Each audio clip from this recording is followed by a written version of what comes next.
Hello friends, this is Tim Collins coming to you again with our Weekend Word. I want to just tell you a little bit of my story today. I believe I was called to preach before I was born.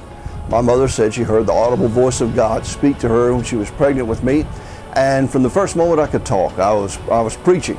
Of course, most of the time it was to dogs and cats or empty chairs, or go to the church with mom when she's cleaning it and preach to the empty pews.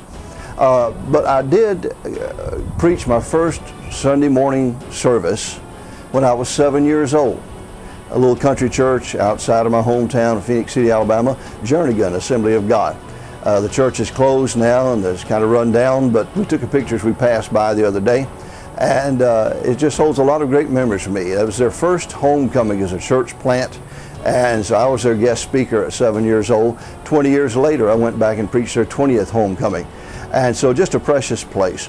From then on, I went on, I preached my first revival when I was 10 years old, went Sunday through Sunday, and so forth. And God has just had his hands on me. Paul wrote about that in 1 Corinthians, the first chapter, beginning of verse 27. Paul said, "But God chose the foolish things of the world to shame the wise. God chose the weak things of the world to shame the strong. He chose the lowly things of this world and the despised things, things that are not, to nullify the things that are, so that no one may boast before him."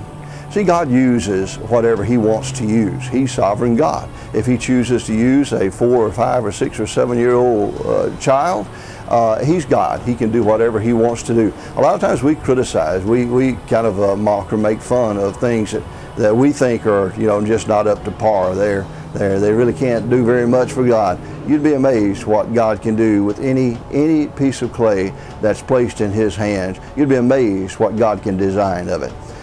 So I would encourage you, if God has laid something on your heart, don't allow anyone or anything to discourage you. Do what God has called you to do. Allow him to mold you into what he wants you to be, despite what anybody else says. God can use whatever you place in his hands.